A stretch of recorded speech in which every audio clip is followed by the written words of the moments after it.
Pues ya estamos de regreso. Ay, nos están diciendo que bien rápido están metiendo ya para ganarse el libro. Ya les vamos a decir al final. Bueno, vámonos con los temas, Jorge. Se pregunta esta mañana, ya casi al final de la mañanera, al presidente hasta dónde está dispuesto a llegar en estas negociaciones que se van a dar en el marco de la solicitud de consultas por temas energéticos en el TEMEC. Y bueno, hay varias partes fundamentales del mensaje del presidente. Uno es lo que se está buscando a través de toda la cobertura que se está haciendo y la dimensión que se le está dando es amarrar navajas. Lo primero que dice el presidente, y más bien también con lo que cierra, es no va a haber problema con el TEMEC, no se van a romper relaciones, no solamente porque a nosotros nos importa, sino porque a Estados Unidos también le importa, le conviene que existan estas relaciones.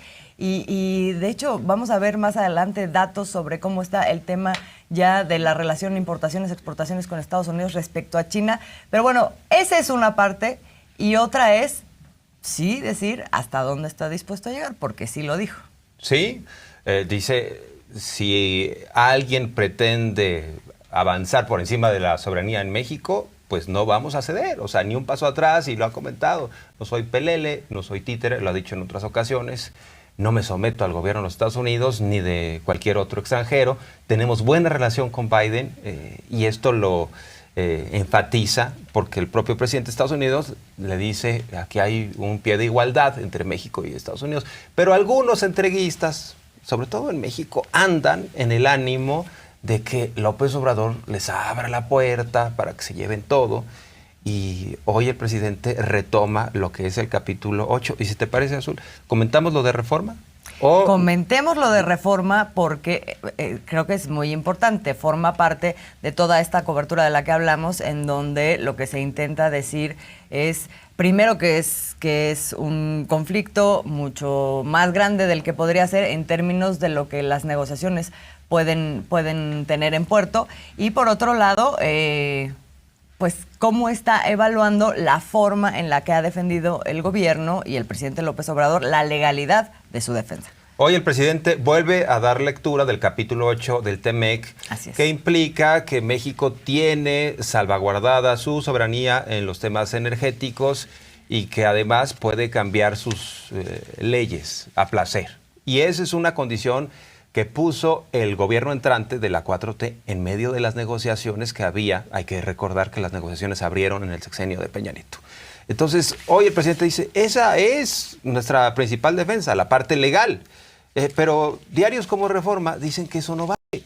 O sea, imagínense, dice Reforma, confunde AMLO, el capítulo de TEMEC, y de acuerdo a la narrativa que plantea Reforma, eso no es una defensa. O sea, decir que el capítulo 8 protege la soberanía de México no es una defensa. Destaca Reforma, el pasado 20 de julio, tanto Estados Unidos como Canadá solicitaron a la Secretaría de Economía el inicio de consultas formales al amparo del TEMEC para discutir lo que ellos consideran como trato inequitativo a sus inversiones en energía dentro de México respecto a las empresas mexicanas. En tanto, el presidente López Obrador ha expresado en contadas ocasiones que no hay violación al TEMEC por el capítulo 8. Pero Gabriela Álvarez, una experta que consulta en Reforma, especialista, dice que ese capítulo señala claramente que el país tiene soberanía sobre los hidrocarburos, y eso es real, pero las consultas no tienen que ver con eso, se refieren a tratos inequitativos a las inversiones en energía respecto a las CFE y Pemex. Bueno, pues no tienen tiene nada que ver. Todo. Tienen todo que ver. ¿Cómo que no tiene nada que ver? Así es. Mira, a ver, vamos a recordar lo que dice justamente el capítulo 8, porque hoy, decías, lo volvió a leer el presidente y no tenemos el audio, pero se lo vamos a leer aquí. Dice, confirman las partes pleno respeto por la soberanía y el derecho soberano a regular con respecto a los asuntos abordados en este capítulo de conformidad con sus respectivas constituciones y derecho interno en pleno ejercicio de los procesos democráticos. Aquí ganó otro gobierno. Y por otro lado dice, México se reserva el derecho de reformar su constitución y leyes. Es decir, esto es absolutamente el marco de lo que se establece como el cuadro de las reglas para ver qué participación tiene Estados Unidos y Canadá, pero en este caso Estados Unidos, en cuanto a los temas energéticos, a extracción de petróleo y de otros temas también eléctricos. En la energía eléctrica también hay una serie de temas que se están abordando ahí. Y, cuando uno escucha, por ejemplo, el tema de Talos y de todo lo que está en disputa en este momento, en esa que es una de las consultas, parecería que es una importante que hay detrás de estas consultas, el tema de quién va a operar ese yacimiento. Claramente, esto que estamos viendo, que estamos leyendo del capítulo 8, está absolutamente relacionado con la capacidad de México de definir, claro. Sí, claro. Sin duda. Y esto que dices es muy importante porque Pemex y CFE llevan mano. Si las empresas extranjeras, en particular las de Estados Unidos y Canadá, se están quejando de tratos inequitativos, deben entender que Pemex y CFE llevan mano. O sea, así de claro. Y no pueden las empresas extranjeras, por más que se quejen, por más que tengan aliados en México, no pueden someter ni a Pemex ni a CFE. Por eso el presidente, y creo que vale la pena escuchar nuevamente cómo lo plantea y de dónde se está agarrando el Estado mexicano para defenderse. Vamos a escuchar porque tenemos esta declaración de López Obrador. No fue en vano que se detuvo la negociación casi 15 días por el artículo 8º del tratado, porque me opuse a lo que ya habían negociado los funcionarios del gobierno anterior, que por cierto nos ha faltado dar a conocer ese texto, así de grueso era ese capítulo y se entregaba todo. Ahí está, o sea, es decir, se peleó, ahí estaban Estados Unidos, estaba Canadá, estaba México, y este tema se ganó en aquel momento, eso es lo que ya quedó. Y frente a eso, el presidente hoy dice, frente a todo esto que está planteando, incluso si yo tuviera que plantearle a Joe Biden, pues, ¿qué está pasando con eso? Que no se trataba de una relación en pie de igualdad. O sea, entonces, ¿de qué se trata todo esto? Sí dice el presidente, estoy pensando, a lo mejor se lo plantea, vamos a escuchar esa parte. Yo creo que, ¿cómo ven ustedes lo de la carta al presidente Biden? Yo creo que sí. Pues es que a lo mejor él no sabe esto. Oye, y vale la pena recordar también que los funcionarios entreguistas que el propio presidente López Obrador dio a conocer eran Luis Videgaray, el secretario de Hacienda, Ildefonso Guajardo, secretario de Economía de Peña, y el propio Peña, los que estaban entregando los recursos. Y se enojaron cuando la delegación y la representación del gobierno electo de López Obrador dijo, nosotros no vamos a avalar esto.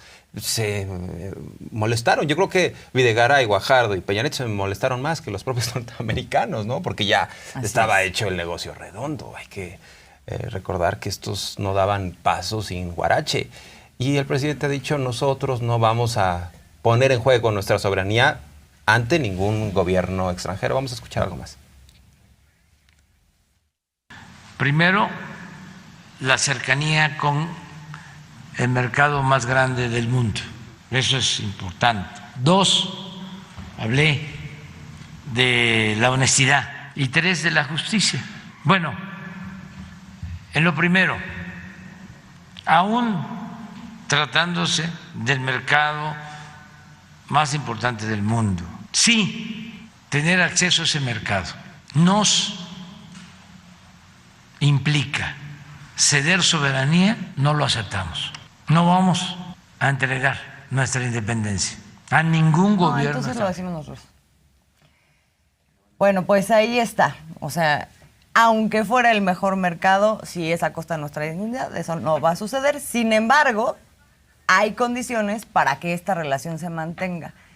Porque hay unas reglas establecidas, pero también, por otro lado, hay una necesidad. Planteaba el presidente, no es como que ahora me digas que me cierras la frontera y tú no te estás afectando, ¿no? O sea, hay muchas cosas que se producen en México que son de interés en Estados Unidos, con el comercio de Estados Unidos. Hay cosas que ya están absolutamente interrelacionadas comercialmente entre los dos países. Y no es como de, ay, enchilame esta gorda, ahora te cierro todo, ¿no? Ahora, no le conviene a Estados Unidos tampoco. El propio presidente ha identificado de dónde viene esto. Dice, son algunas empresas extranjeras en alianza con grupos mexicanos que no nos quieren, a tal grado que cuando fue la reunión allá en Washington, el presidente Biden pues no me planteó nada de esto. No me dijo que había un problema. O sea, no fue tema de estas reuniones bilaterales. Y de pronto, a través de la representación de comercio, salen con esta consulta.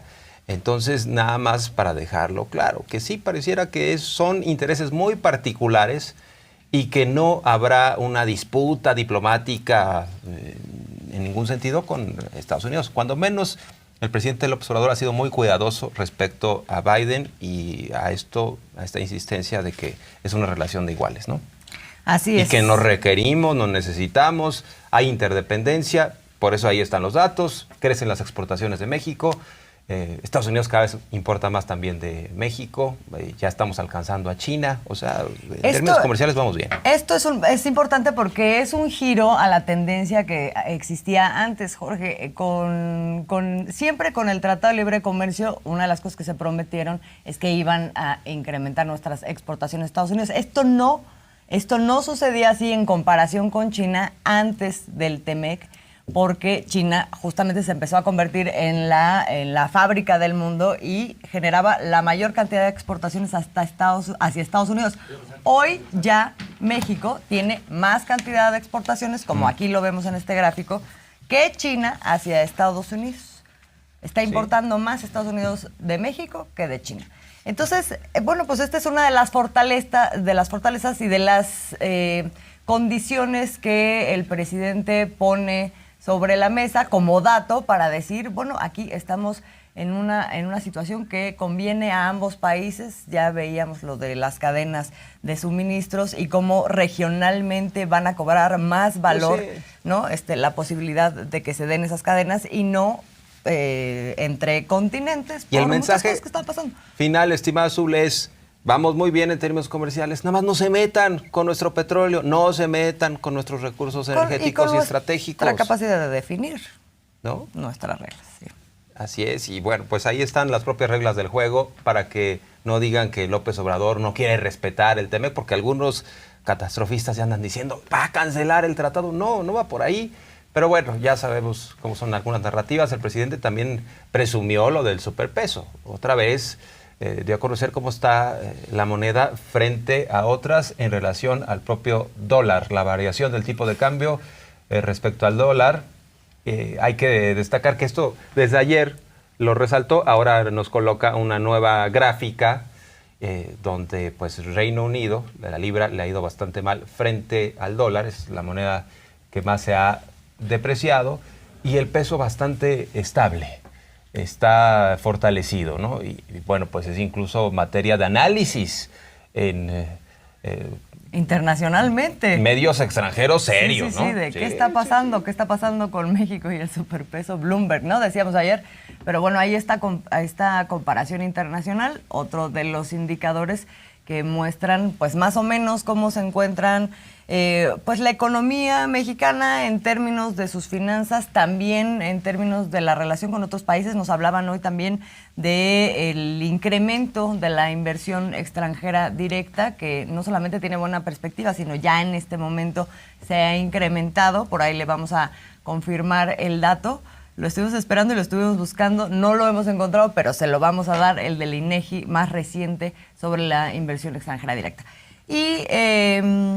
Y bueno, estos, más o menos este es el estatus de las cosas, como para decir, vamos bien, no seamos catastrofistas. En paralelo está toda esta situación de la inflación que se está abordando. Una de las cosas que también dijo el presidente es, se están haciendo juntas para pues para ver todo el plan de autosuficiencia alimentaria y en combustibles, y bueno, ahí se va avanzando con estos temas. Estimada Azul, déjame, a propósito de datos, dar a conocer lo que la secretaria de Economía, Tatiana Cloutier, tuiteó respecto a las exportaciones.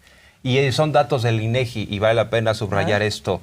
El valor de las exportaciones de mercancías ascendió a 51.234 millones de dólares en lo que hace al mes de junio de este año, lo cual significó un aumento anual de 20.2%. Es decir, están aumentando las exportaciones de nuestro país, lo que producimos, y esto es muy importante, esto es trascendente. ¿Estas son exportaciones en general o en general? Y hay que destacar que la mayor parte de las exportaciones van a Estados Unidos. Así es. Pero, no, pero imagínense, llama estamos la atención produciendo más como país, o sea, 20% de aumento en las exportaciones en términos anuales, pues es un dato para celebrar, sin duda. Nos habla de la recuperación.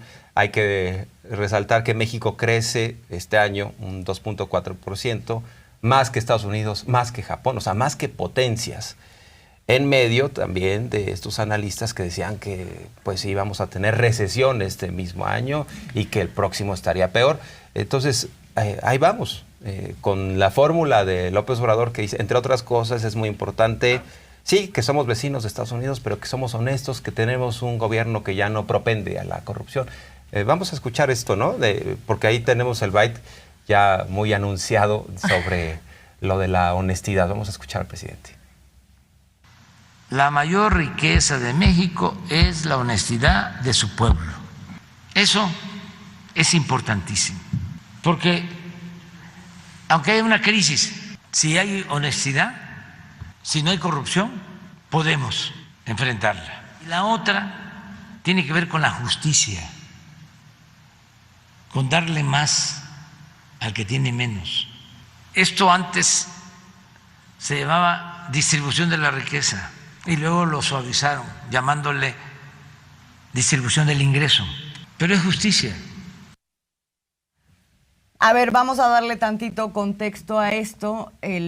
Cuando el presidente habla justamente de todo lo que es el valor del crecimiento económico, también en función de la distribución de esta riqueza económica, un poco lo que está haciendo es dar respuesta a esta previsión que hace Moody's para México 2023, en donde dice México no va a aguantar, o más bien no va a ser imposible que detenga una recesión. Eso dice Moody's. El presidente, que dice, parte del hecho de que pues estas mediciones son mediciones que están en franca decadencia en función de que son un tipo de mediciones que están asociadas a todo un enfoque neoliberal de medir la economía y de medir los valores de esa economía, ¿no? Entonces dice, por poner un ejemplo, en países como, o en Europa, países europeos, obtienen un crédito en algún lado, se endeudan sus países y llegan y les aplauden. ¿Por qué? Porque ese es el valor, o sea, la forma en que se construye qué es lo que sí se debe hacer, qué es lo que no se debe hacer, cuál es el valor en términos económicos. El presidente dice, eso ya no tiene ningún valor porque no funcionó en términos de darle bienestar a sus poblaciones, y lo estamos viendo en este momento. Entonces, por eso, cuando habla de los valores económicos en México, habla también no solamente del crecimiento, sino de la distribución. Así es. Y el presidente López Obrador resistió la embestida neoliberal internacional porque dijo, vinieron a Palacio Nacional a sugerirme que nos endeudáramos, que aplicáramos la misma receta que en otros países que hoy en día tienen una inflación impresionante, están endeudadísimos y obviamente pues no están en una vía de crecimiento económico. Resistimos y nosotros tenemos nuestra propia receta. Así que vámonos pues ya a otras secciones. Vámonos con otros temas.